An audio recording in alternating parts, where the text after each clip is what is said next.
Buenas tardes, una vez más. Qué bueno estar con todos ustedes hoy día. Para los que no me conocen, mi nombre es Carlos Segarra.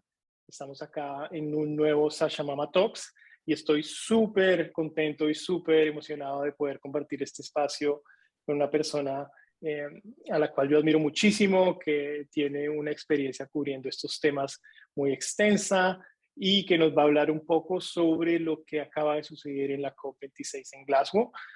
Para mí es un honor, como digo, poder estar acá en este espacio con Marina Colorado. Ella es periodista de France 24 y lidera todas las coberturas ambientales del canal. Entonces, Marina, qué gusto estar contigo. Muchísimas gracias por acompañarnos el día de hoy. Gracias a ti, Carlos, por prestarme este espacio. Sí, bueno, feliz. Yo creo que, bueno, podemos empezar contando un poco de que realmente nos vimos hace un poco menos de una semana. Estuvimos Ujú. allí los dos en Glasgow compartiendo un poco sobre esta reunión tan importante de las Naciones Unidas, donde se habla el tema de cambio climático y lo que los países deben hacer allí para trabajar en conjunto sobre estos temas. Eh, pero cuéntame, mm, o para la gente que nos está viendo realmente, ¿qué es la COP26? ¿No? ¿Qué es la COP26 y qué fue más o menos lo que sucedió ahorita en Glasgow hace un par de semanas? Pues a ver, la COP26, lo que quiere decir COP26 es Conferencia de las Partes, en inglés, Conference of the Parties, 26 porque es la 26ª edición de esta reunión en la que se juntan las delegaciones de todos los países que forman parte de la ONU y que han refrendado el que ahora, por ejemplo, es el Acuerdo de París, que es el último acuerdo oficial que se firmó en una de estas conferencias de las partes, la COP21, que fue en París.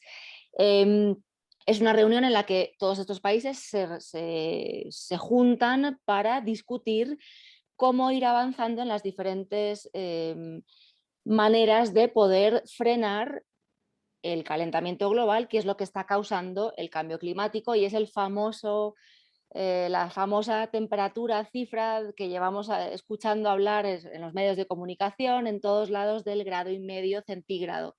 ¿Y qué quiere decir eso? Pues que la Tierra poco a poco se ha ido calentando desde 1850 más o menos, cuando empezó Mm, la revolución industrial.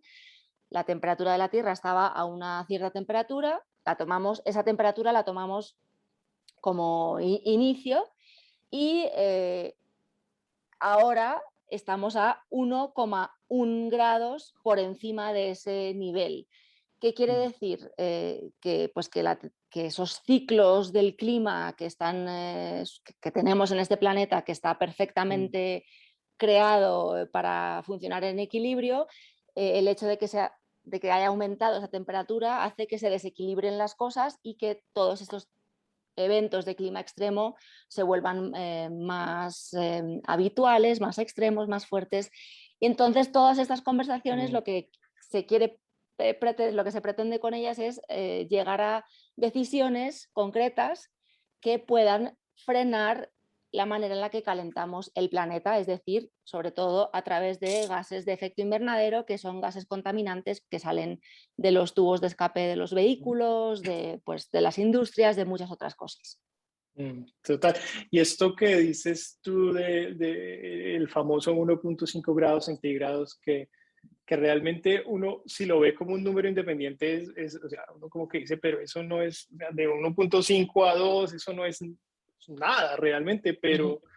pero bueno, lo que tú dices es que esa mitad de grado, eso lo que significa son, sequías más extensas, eventos extremos más fuertes, inundaciones más fuertes también. Entonces es de verdad es un impacto muy grande en nuestras comunidades, ¿no? Exacto, que Esta incluso es, pequeñas décimas de grado mm, influyen muchísimo porque, como bien decía, el planeta fue diseñado, fue creado con un sistema perfecto que se equilibra, que se regula y mm, nosotros los humanos estamos haciendo que esos sistemas de regulación y de equilibrio se estén desconfigurando mm. y, pues cada centésima de grado, cada décima de grado influye mucho, claro. Así que hay que tener cuidado y realmente darse cuenta de que subir de 1,1 grados a que es como estamos ahora, a 1,5 trae consecuencias muy graves. Totalmente. Y cuéntame, ¿esta es tu primera COP o tú Fue ya mi habías primera estado? COP presencial, sí, exacto. O sea, yo había Presencial. cubierto otras COP de manera remota, no estando yo en la redacción en Bogotá, que es donde está ubicado France 24 en español, pero era la primera vez que asistía presencialmente a una COP. Y bueno, y para las personas que no han tenido la oportunidad de asistir a estos eventos, eh, ayúdame de pronto a pintar un poco, a escribir cómo fue esa experiencia para ti, como una primera COP. Creo que la primera palabra que me viene a la mente era abrumadora, em, porque ¿por qué abrumadora? Porque hay tantas cosas sucediendo al mismo tiempo. Solemos centrarnos siempre quizás en la conferencia en la cumbre de los líderes, ¿no? Que es los primeros días de esa COP, los primeros 3 días de la COP es como donde están los jefes de Estado, de gobierno, y ahí es como lo que más publicidad siempre tiene, al final, sobre todo por parte de los medios de comunicación.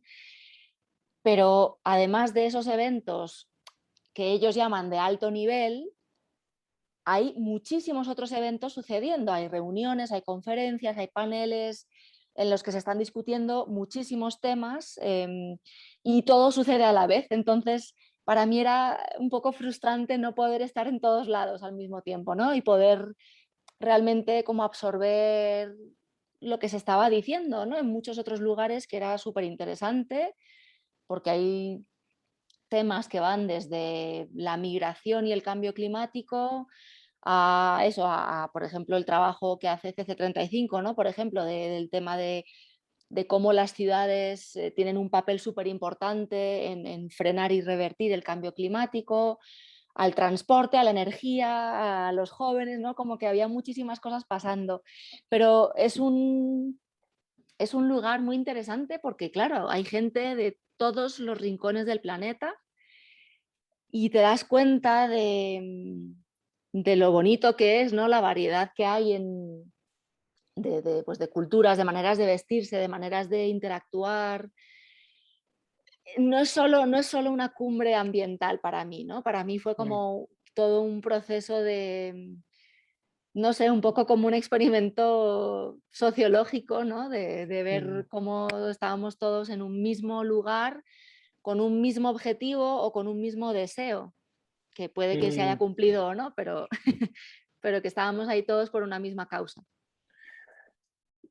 Totalmente. Y eso que dices, sabes que es bien importante porque también lo que me habla a mí eso es que, o sea, nosotros como individuos, como sociedades, como países, no es que tengamos que estar de acuerdo en todo para avanzar proyectos. O sea, nosotros tenemos es que ver en qué estamos acuerdo, en qué estamos en acuerdo y en base a eso trabajar en pro de eso.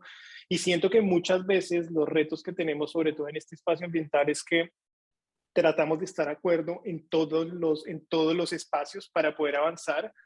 Y esto que me dices tú es un ejemplo de eso. Mira, hay comunidades tan diferentes como las que uno ve allí, más de 200 países reuniéndose a estar ahí, o 200 países, no más Ujú. seguramente, Sí. reuniéndose, pero tienen algo en común, ¿no? Es cómo nosotros trabajamos este tema sin necesariamente estar de acuerdo en otros varios temas. Yo creo que eso también se debería tener en cuenta dentro del mismo movimiento. No tenemos que Ujú. estar en acuerdo en todo para avanzar los temas y podemos avanzar desde simplemente donde estamos Claro, y de ahí nosotros de va el acuerdo. compromiso, ¿no? El compromiso de lograr ponerse de acuerdo en ciertas cosas para poder avanzar, porque es verdad que es muy difícil estar de acuerdo en todo, es imposible. Somos pues los que estaban ahí tratando de decidir y de tomar decisiones, vienen de lugares muy distintos, de culturas distintas, de posiciones económicas en este mundo muy distintas, con impactos muy distintos en cuanto al Mm, cambio climático. Entonces es, claro, hay que encontrar los puntos de acuerdo y avanzar en esos puntos de acuerdo y seguir limando asperezas y seguir tratando de que los puntos de desacuerdo sean cada vez menos, ¿no? Totalmente. Y es que sí, yo siempre digo, a duras penas uno se pone en acuerdo con la familia de uno que ha crecido toda la vida y aún así tiene esos retos. Imagínate con otros individuos, con otros que son realidades completamente diferentes, necesidades, intereses, retos. Eso de verdad es mucho más complicado. Y desde ese punto también me hace pensar lo complejo de estos espacios cuando hablamos a nivel nacional, o sea, naciones que tienen realidades, países que tienen realidades tan diferentes, necesidades tan particulares, intereses, Capacidades. capacidades, que tratarlas de traer a un mismo espacio para llegar a unos acuerdos, eso es un reto, un proceso bien complejo, ¿no? Claro, claro, y a veces uno puede que piense, pero ¿por qué? ¿Por qué no toman decisiones más contundentes? Pero es verdad que, claro, hay que también darse cuenta de que, exacto, lo que veníamos diciendo, ¿no? Que es muy difícil, hay tantos intereses que chocan y tantas posiciones distintas, políticas, visiones del mundo tan distintas que cualquier avance, la verdad que es un logro. Y la verdad, a veces da rabia tener que aferrarse a esas pequeñas victorias tan solo, ¿no? Y como, entre comillas, conformarse con eso, pero realmente si uno lo mira desde el punto de vista global, es un logro que salgan acuerdos de este tipo de cumbres. Mm. Total. Y hablando de acuerdos, para ti, desde tu espacio, de tu experiencia, que tú has cubierto tanto esto, eh, ¿cuáles fueron los acuerdos más importantes que salieron de la COP26?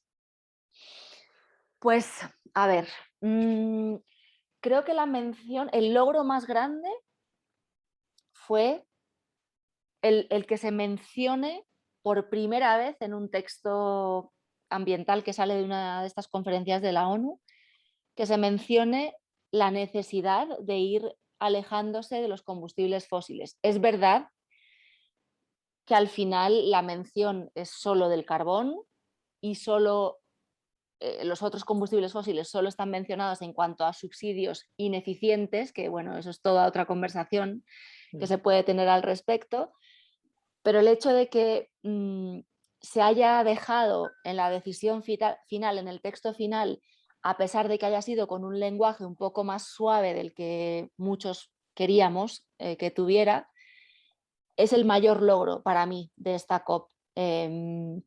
Obviamente hay muchos otros acuerdos que salieron que no eran como tal de la agenda oficial de la Ujú. COP26, que pues yo creería que el acuerdo que salió creo que son, bueno, son más de 100 países, creo que son 105 países que acordaron reducir sus emisiones de metano en un 30% antes del 2030, es algo que de Mm. cumplirse, si los países realmente cumplen con esta promesa o este compromiso que tomaron firmando este acuerdo, se reflejaría en tendría un reflejo bastante a corto plazo, ¿no? Mm. Porque el metano pues es un gas muy potente, es un gas invernadero que calienta la atmósfera, es muy potente, de hecho es más potente que el dióxido de carbono, que el CO2, que es el del que tanto se habla. Sin embargo, tiene una duración en la atmósfera menor. Entonces, el reducir las emisiones de metano haría que se pueda disipar más rápido de la atmósfera y que la parte que es responsable de la parte que es responsable el metano del calentamiento de la atmósfera o de que no se pueda escapar ese calor que está en la Tierra, se notaría más inmediatamente. Entonces creo que es un buen avance también, pero una vez más, todo esto, todos estos acuerdos, estos compromisos, estas promesas dependen de que los firmantes realmente sí lo hagan. Mm. Esa es un poco la frustración de este tipo de acuerdos, ¿no? Que no son legalmente vinculantes.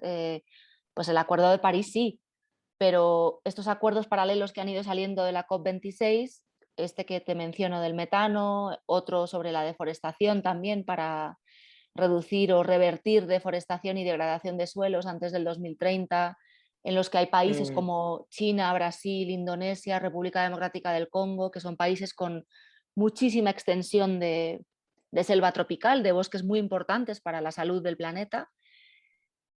Todo depende de que se lleven a cabo. mm, Entonces es un poco eh, tener la esperanza de que la palabra de estos dirigentes sí sirve, ¿no? Sí valga. Y también salió un poco de esta COP, yo creo que también se ha hablado bastante, creo, de una crisis de credibilidad de los gobernantes, ¿no? Porque sí, como que muchos querían que esto fuera la COP de las decisiones, la COP de las acciones concretas y pues al final los intereses económicos siempre tienden a poder más. claro, tiene más peso. Y ese es un punto importante porque creo que sí, gran parte y de pronto de un poco del backslash, como de lo que es del mensaje que estamos recibiendo de la COP, bueno, no es tan positivo por algunos espacios, se basan mucho también en esas expectativas con las que se entró a esta COP, ¿no? Que era acabar con la era del carbón, ¿no? Decían, tenemos que Ujú. acabarlo. Eso sí lo necesitamos hacer, está clarísimo que tenemos que hacerlo. Sí, sí, la ciencia es tajante. Sí, exacto, es ciencia y no hay vuelta. Implementar esa transición cuando, como dices tú, nunca había entrado la palabra carbón a estos procesos, era una barra bastante alta.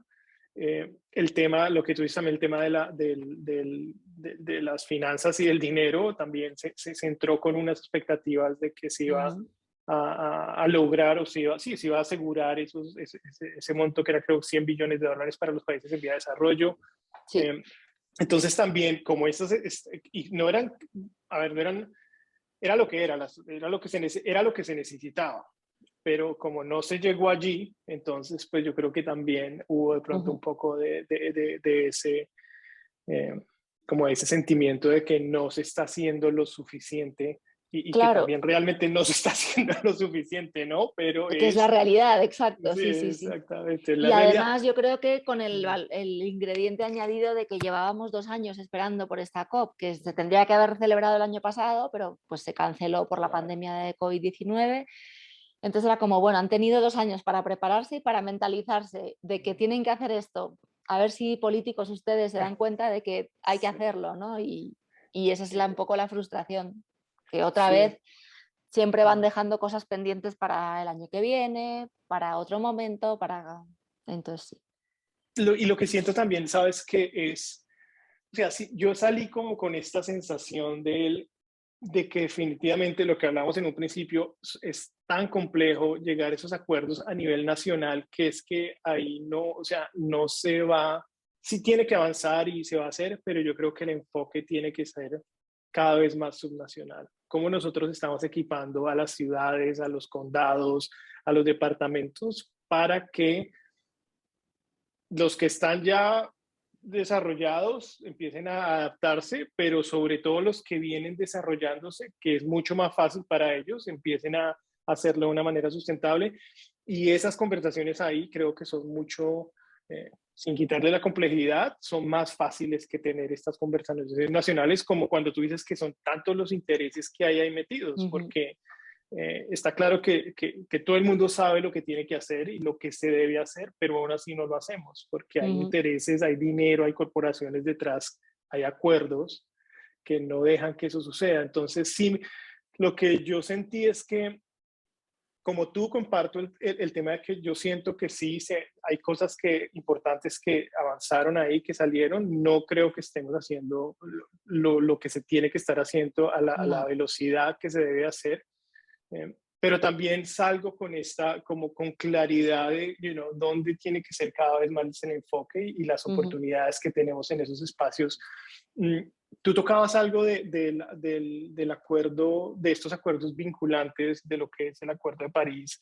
Eh, Cuéntanos un poquito de eso, porque ahí creo que siempre ha habido como un poco de espacio para hablar y para aclarar qué es ese Acuerdo de París, porque era no vinculante y ahora va a ser, bueno, idealmente tendría que ser vinculante ahora en el 2022, ¿no? En el 2020 era cuando se empezaba a Se implementar el empezaba, Acuerdo sí. de París. Sí, o sea Mm, que también era eso, la importancia de la COP26 era justo cuando se cumplían 5 años del Acuerdo de París, que era cuando entraba en vigor o entraba realmente, sí, se hacía legalmente vinculante y mm, era cuando los países tenían que presentar sus planes de reducción de emisiones, algo que supuestamente y que a raíz del Acuerdo de París se supone que tienen que hacer cada 5 años y el 2020 pues era la primera vez que tenían que entregar estos planes de reducción de emisiones, mm, y que ahora en esta COP26 se decidió o se requirió de los países que el año que viene en Egipto también entreguen nuevos planes de reducción de emisiones, algo que es una novedad. O sea, mm, eh, es que también el lenguaje de los textos finales de estas conferencias es tan complicado que lo hacen difícil para todos, ¿no? Para que se mm, entienda. Es un proceso muy complicado, hay como subcomités de acá, de allá, mm, bueno, que incluso nosotros que estamos metidos dentro y tratando de estar informados de todo lo que pasa, es muy difícil entender realmente todo lo que está pasando, ¿no? Dentro de esas mm, negociaciones finales, pero el lenguaje que creo que estaba en el texto final es eso, es como que eh, la presidencia de la COP requiere que los países, requests, ¿no? Le pide mm, a los países que entreguen en 2022 unos nuevos planes de reducción de emisiones a nivel nacional eh, el año que viene. Entonces, con solo un año de diferencia, en lugar de cada 5 años, con solo un mm, año. Pero creo que es una sola excepción, o sea, que no es algo que se vaya a repetir cada año, sino que han hecho de este año para el que viene, porque eso de presentar nuevos planes cada año era algo que pedían los países más afectados por el cambio climático, pero que no entró finalmente en el texto final. mm, Entonces, ha sido como una pequeña concesión que ha habido en este texto para que los países entreguen estos planes revisados más ambiciosos, es decir, eh, con porcentajes más altos de reducción de emisiones, eso es finalmente lo que quiere decir, pero no es algo que vaya a ser mm, permanente, según lo que yo tengo entendido. claro. Y sí, exacto, o sea, el Acuerdo de París sí era legalmente vinculante en cuanto a que los países tenían que entregar estos planes de reducción de emisiones.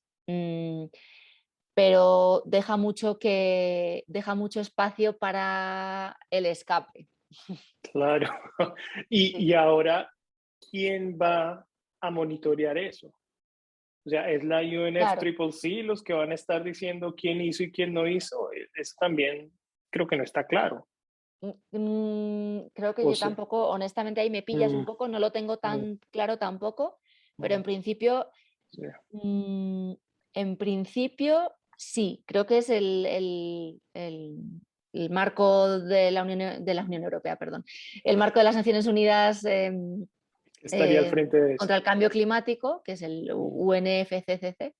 mm, Eh, pero claro, exacto, es como que se lo deja a cada país, mm, pero pues el ente de la ONU encargado de las COPs les va a estar recordando a los países que tienen que entregar estos planes, pero sí, mm. es, Ahí bueno, hay una línea como sí, gris. Sí, sí, sí, y eso sí, también siento yo.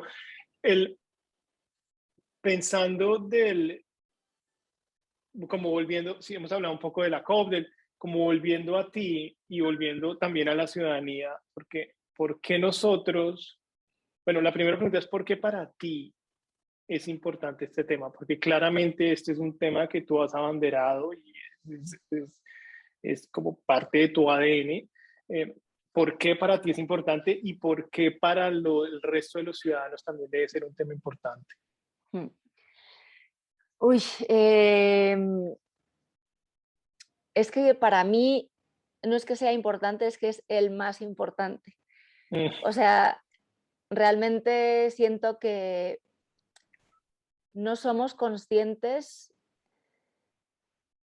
de la importancia que tiene que todos seamos conscientes, perdón, me estoy mm, repitiendo un poco, pero mm, mm, No está claro. del impacto que cada uno de nosotros como humanos tenemos en este hogar que nos acoge durante una cierta cantidad de años a cada uno. Tenemos una sola vida y ya.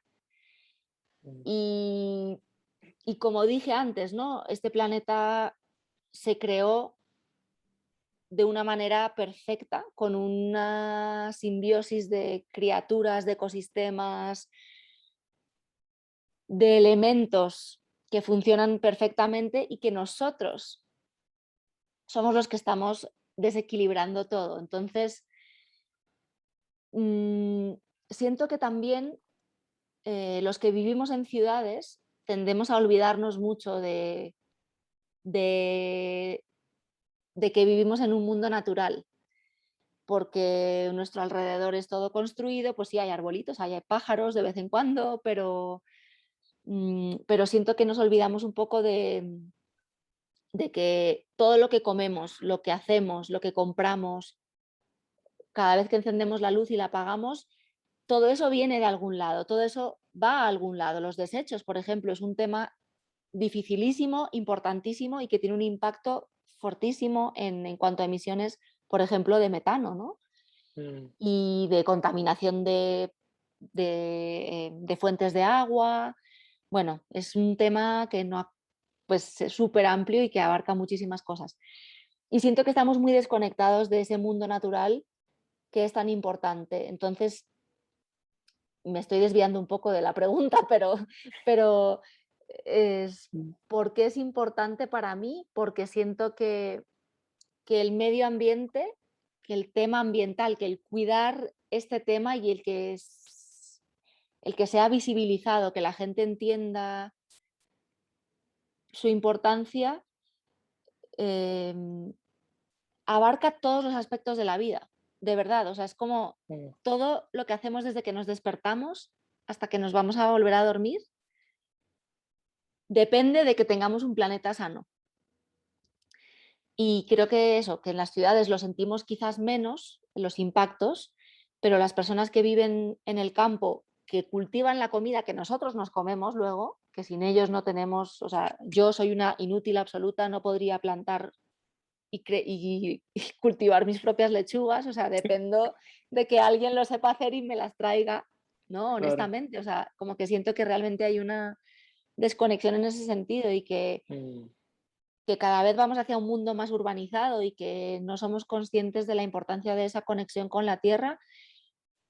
Entonces sí, como que todo tiene que ver, la ropa que nos ponemos tiene su impacto. Entonces, conocer un poco esos ciclos de uso, de mm. usar y botar, de usar y no sé, todo, Ciclos todo de siento que, producción. Mm. claro, Siguiendo por esa línea del sentir, sabes que creo que eso, ahora que te estaba escuchando, creo que me llegó así como un momento de claridad, que eso era lo que yo sentía o lo que yo siento que le faltan a estos espacios que son tan racionales, ¿me entiendes? Y que sus soluciones también son igual de racionales. Vamos a estructurar esto mejor, vamos a meter innovación, vamos a crear procesos y creo que sí eso es necesario, pero al mismo tiempo no estamos abarcando otro espacio que es muy necesario, que es el espacio del sentir, que es el espacio de ver cómo nosotros vemos este problema, porque ahí está el centro de todo este rollo, es cómo cómo percibimos a nuestra tierra, cómo nos percibimos a nosotros, nuestras relaciones.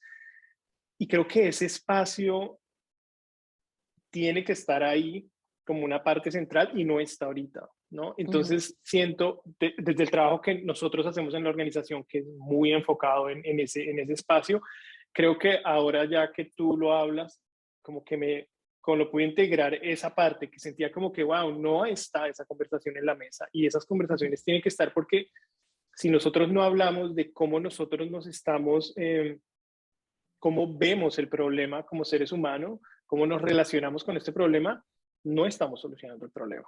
Ujú. Estamos tapando la cuestión, pero hasta que nosotros no le metamos trabajo a a ese espacio del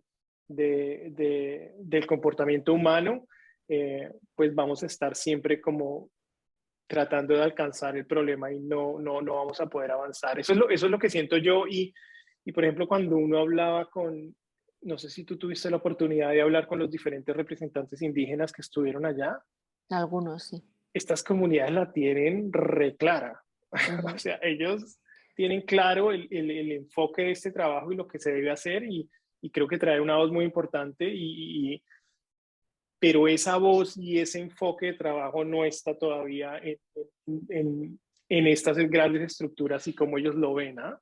Claro, es que el problema es que al final quienes están normalmente en esas últimas negociaciones no son, no son ellos, no son los que están en la primera línea de defensa, ¿no? De la tierra. Total. Y eso es algo que también estaban reclamando, ¿no? Que había una falta de representación real de los afectados, ¿no? Lo mismo pasaba con los jóvenes. Obviamente es que al final el mundo gira en torno al dinero. O sea, la sociedad en la que estamos viviendo y en la que nuestra política está el sistema político que Mm, tenemos, está basado en dinero. Y creo que no nos damos cuenta del valor monetario, honestamente, o sea, del valor del dinero que tienen los recursos naturales. mm, No tanto su explotación, sino su conservación. Ahí creo que mm, es donde está la desconexión, ¿no? Como mm. darnos Y la cuenta de que, oportunidad. claro, y la oportunidad, darnos cuenta de Mm, que su protección nos va a dar a cambio muchísimo más valor económico del que sacamos extrayendo y explotando mm, y talando y desertificando mm. tierra. Sí, total.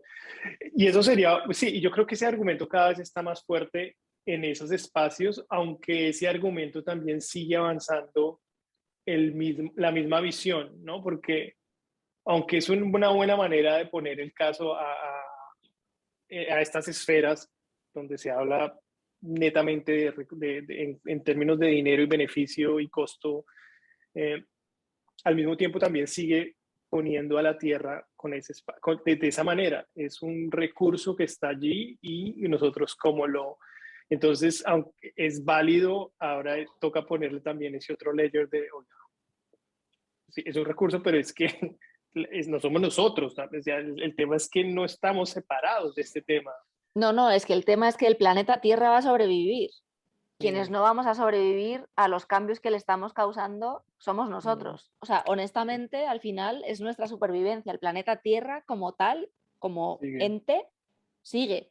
Que sea un planeta totalmente desertificado, con Mm, temperaturas de, no sé, 70 sí, grados centígrados durante el día y que no seamos capaces de sobrevivir nosotros, es otra cosa. Pero el mm. sistema planetario, o sea, el planeta como tal, yo creo que ahí Ahí sigue. sigue, Mira, Venus, totalmente. Mercurio, son todos planetas súper calientes, sin vida Mm, que conozcamos, pero se supone que antes había tipos de vida, mm. pero esos planetas cambiaron y se volvieron pues inhóspitos para cualquier tipo de vida más allá de o tal y como la conocemos nosotros, ¿no? Total. Entonces, Y cuando a ti te preguntan, y ya como para wind down, porque creo que hemos hablado un poco de ti, hemos hablado de la COP, de lo que tú esperabas, de lo que resultó, de los acuerdos importantes, que sí creo que salieron cosas importantes, creo que tenemos que seguir, o sea, ahora, o sea, más que nunca, yo creo que se necesita las voces de todos, se necesita todos para ser parte de esta solución, no solo porque nos conviene a todos, nos interesa a todos, sino también porque necesitamos esa diversidad de ideas, de pensamientos, de intereses que de verdad traigan soluciones más holísticas a estos problemas y eso solo se va a ujú, hacer cuando involucremos una diversidad de de ciudadanos, ¿no? voces. Ujú. Cuando me imagino que a ti te preguntan un montón, ¿y qué puedo hacer yo? ¿No? Cuando entonces a ver, a mí me hacen esa pregunta bastante, pero no sé si te la hacen a ti, pero si te la hacen, ¿tú qué respondes? lo primero es informarse y querer hacer algo. O sea, lo primero tiene que venir de nosotros, es un cambio de mentalidad, de ser conscientes de que algunas de estas cosas que tenemos que hacer o que podemos hacer requieren un pequeño sacrificio, entre comillas, de nuestras costumbres de consumo, por ejemplo. Bajarle al consumo, yo diría que es una de las primeras cosas que podemos hacer. Em, Ser más conscientes de lo que comemos, no tanto en cuanto a me vuelvo vegetariano o vegano o qué, sino que cada uno decida lo que quiere comer, pero si podemos elegir comida de lugares de un radio cercano, por ejemplo, que no tengan tanta huella ambiental. ¿A qué me refiero con eso? Que no hayan transitado miles de kilómetros en avión o en barco para llegar a nuestro plato. Todos esos kilómetros, todo ese transporte que hay detrás de una manzana, eh, Mm. la huella de esa manzana va subiendo, pues en lugar de si en el país donde estás no hay manzanas, pues comer la fruta que haya en ese momento, ¿no? Entonces, obviamente, es que ¿qué requiere eso de nosotros? Un cambio de mentalidad, acostumbrarnos, adaptarnos a lo que está en temporada, a lo que no. Pero creo que lo primero y con más impacto que podemos hacer es cambiar nuestros hábitos de consumo. Mm. Reutilizar más las cosas, irnos a tiendas de segunda mano, reparar, reparar las cosas que se nos dañan. A veces es muy difícil encontrar tiendas que arreglen Sí, cosas dañadas. A veces te sale más caro que comprar una nueva, eso es lo malo. total. Lo malo, sí. Em, sí, decir no a cuando te ofrecen un pitillo, pajita, popote, como lo Ujú. llamen en los diferentes países, de plástico. Mm. Decir no a cuando te van a ofrecer una bebida en un vasito de plástico. Son pequeños gestos, pero creo que al final mucho se reduce a nuestros hábitos de consumo. O sea, al final, Completamente. sí, al final creo que ese es el mayor sacrificio que se nos podría estar pidiendo, ¿no? Pero en realidad es fácil. O sea, bueno, Es querer cambiar. Y lo que tú dices creo que ha sido como una línea de conversación que sube a lo largo de esta conversación, ha subido y ya vuelve y baja y sube, y es de verdad el tema de cómo nosotros nos relacionamos. Tú hablabas, vivir con los alimentos que hay, o sea, alinearse con los ciclos de la Tierra. Todo el mundo, todos los seres vivos viven alrededor de los ciclos de la Tierra, nosotros somos los únicos que no. ujú, Empezar a alinearse con eso, empezar a conectarse con lo que produce la Tierra a tu alrededor y vivir en base a eso. O sea, es de verdad, aunque sí, como tú dices, son cosas pequeñas, yo soy un fiel creyente que, por un lado, está clarísimo que si nosotros no cambiamos los patrones de comportamiento de las personas, esto no se va a solucionar. Eso está, pero súper claro. Pero también, por otro lado, estoy convencido de que esos son los primeros pasos que uno debe tomar, porque es que así tú empiezas a integrar este proceso de verdad. Tú no puedes decir o pedirle a alguien que haga algo si tú no estás haciendo nada. Entonces, claro. empezar ahí es donde empieza ese camino de exploración si tú no estás en el camino. Eh, Ujú. que está bien donde estés igual, pero digo, esa es una manera muy práctica de empezar a entender. Eh, entonces, creo que lo han oído ustedes de Marina, creo que está clarísimo, tenemos que cambiar un poco la manera como consumimos, tenemos que informarnos, tenemos que poner nuestro dinero donde realmente apoyando a compañías que de verdad sean sustentables y estén en línea con, con, o dentro de las barreras planetarias que sean sustentables, básicamente, Ujú. porque al fin y al cabo nosotros tenemos eso, o sea, el poder de compra es que eso determina qué sube y qué no sube. Eso, Claro. Y si también algo que ser salga de conscientes eso, de que esos pequeños pasos sí valen. Yo sé, mucha gente dice, pero es que el que yo no pida esta botella de Coca-Cola de plástico, pues no va a cambiar nada. Sí, cambia que hay una menos, una botella menos. Y si todos pensáramos lo mismo, habría 8.000 millones de botellas menos. Y así. exactamente, exactamente. Entonces, Entonces, yo creo que el poder está en los números. y empieza con uno. El cambio tiene que empezar con uno. Si no empieza contigo, pues, ¿qué estamos jugando? Y bueno, y muy importante votar Uy, bien, claro. porque al final, por muchas decisiones que tomemos nosotros a nivel individual, los que tienen este poder de decisión en estas cumbres climáticas de alto nivel que decimos, son los representantes a los que elegimos. Entonces, obviamente, pues ahí también el ejercicio democrático que para eso está y en los países en los que existe, pues utilizarlo y ser conscientes de que eso también influye mucho. Bueno, sí, totalmente. Bueno, yo creo que es un buen momento para ya aterrizar este avión con esos tres mensajes. Hay que informarse, hay que trabajar en uno y reducir sus patrones de consumo y hay que votar. Yo creo que si cada ciudadano hace a cierta escala esos tres ejercicios, de verdad estaríamos en otro lugar o empezaríamos a cambiar las cosas de adentro hacia afuera, ¿no? No necesariamente de afuera hacia adentro, como en Sí. algunas veces se trata. Mil gracias, Marina, por tu tiempo, por tu trabajo, por tu compromiso con este tema. Realmente, este también es un tema de comunicación y el rol que tú tienes, al igual que muchos otros, es súper importante en cómo llevamos esto de una manera que sea digerible, que sea continua, para estar informando a las comunidades y realmente no hay suficiente. Entonces tú eres una joya ahí que está haciendo este trabajo y me siento pues muy feliz de poder estar acá contigo hoy día, de estar con toda la gente que nos está escuchando y mil gracias No, por tu muchísimas tiempo. gracias a ti y a Sachamama por el trabajo que hacen ustedes a través de, sí, de visibilizar este tema y, como bien dices, ¿no? Falta información y sobre todo información en español y pues esa creo que es mi mayor motivación también para hacer esto, es que la gente pueda recibir y tener esta información en su idioma, ¿no? Entonces, Mm. pues es imprescindible. Ya lo has dicho tú, es imprescindible. La información es el principio de todo, la educación es el principio de todo. Ahí empiezan esos procesos de cambio.